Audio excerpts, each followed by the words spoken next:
For about 3 years, after a period I'm not proud of, I kept a running inventory in my head of every decision I had made that I wished I could take back. It was not a conscious habit. I did not sit down to compile the list on purpose. It compiled itself, automatically, in the background of every quiet moment, on the commute in the morning, in the shower, in the 6 minutes between turning off the light and falling asleep. The inventory was detailed and specific, and it never got any shorter. A friendship I had ended badly, money I had wasted with a carelessness that embarrassed me now, a version of myself from 4 years earlier who had been selfish in ways I could see clearly only in retrospect, who had made choices with a certainty I no longer trusted, who had hurt people without fully understanding that he was doing it. I knew exactly what I had done, and I held it all with a grip that never loosened. What made it worse was that I had, by any external measure, changed.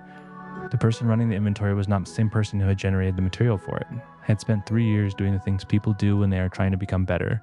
Reading, reflecting, taking the uncomfortable conversations rather than avoiding them, showing up more honestly in my relationships, working harder and with more integrity than I had before. The growth was real. People who knew me then and knew me now would have confirmed it, but none of that reached the inventory. Every night I returned to the same catalog of everything the earlier version of me had gotten wrong, and I held it there in the dark like evidence in a case that was never going to close. I told myself this was accountability. I told myself that a person who forgot his failures was doomed to repeat them.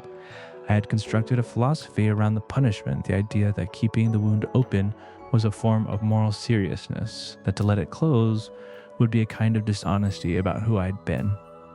Looking back now, I can see how convenient that philosophy was. It felt rigorous. It felt like the opposite of the casual self-forgiveness I had watched other people extend to themselves, the kind that seemed cheap and unearned and too fast.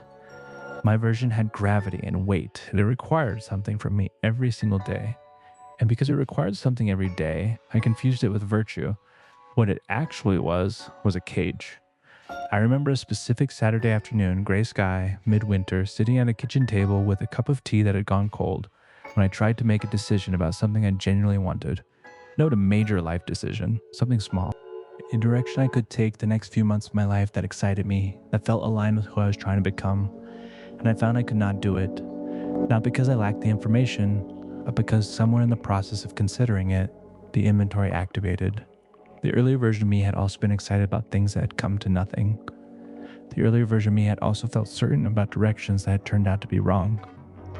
Who was I to trust my own judgment now? The past had not been sentenced. The case was still open. And as long as the case was still open, the current version of me remained entangled in it, unable to move fully forward because some essential part of my energy was permanently assigned to the prosecution. I sat at that kitchen table for 2 hours without making a decision. I watched the light change outside the window, I drank the cold tea and did not make more. And something shifted in me that afternoon that I did not have words for at the time, but that I now understand was the beginning of a question I had never honestly asked myself. What exactly was I expecting the punishment to produce? Because it was not producing growth. The growth had happened already, largely independent of the inventory. It was not producing clarity about the future. It was producing paralysis. It was not protecting the people I had hurt from being hurt again. They had moved on, built their lives. My private tribunal had no audience and no effect on anything outside my own head. The punishment was not a tool, it was a ritual. A daily ceremony of self-arraignment that had become so habitual I had stopped questioning whether it served any purpose at all.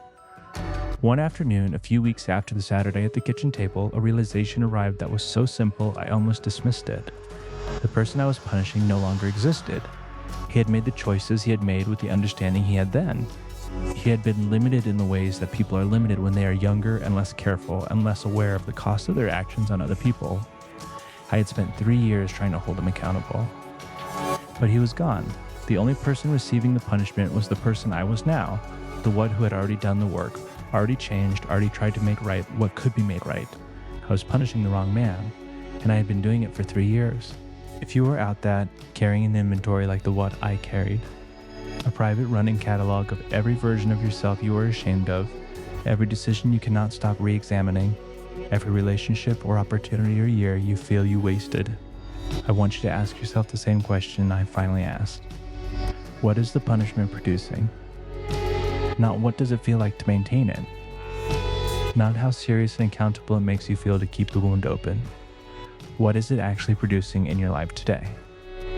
Because if the answer is paralysis and a diminished capacity to trust your own judgment and a background hum of shame that drains the energy you need to build something better, then what you are doing is not accountability.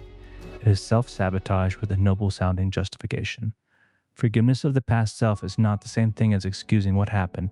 It does not mean the choices were acceptable or the harm was not real. It means recognizing that the version of you who made those choices is not the version standing here now, and that continuing to punish the current self for the past self's decisions does not serve anyone, not you, not the people you hurt, not the future you are trying to build.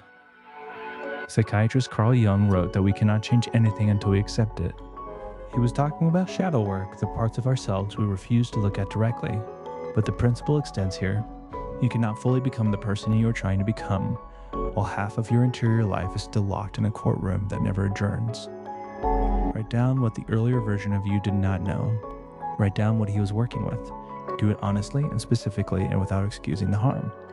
Then look at who you are now, the choices you make differently, the ways you show up that he could not, and extend to that earlier person the same understanding you would extend to someone you loved, who had made the same mistakes at the same age with the same limitations. Not absolution, understanding. There is a significant difference. Forgiving my past self changed everything. Not because it erased what happened, but because it freed up the energy that had been locked in the case, and that energy, redirected toward the present, toward the actual future I wanted, produced things I genuinely could not have predicted. The door that opens when you stop guarding the wound is not the door you were expecting. It is usually better. If you want to join me on my journey and see more videos like this, please consider liking and subscribing. Thank you so much for watching. Have a great rest of your day.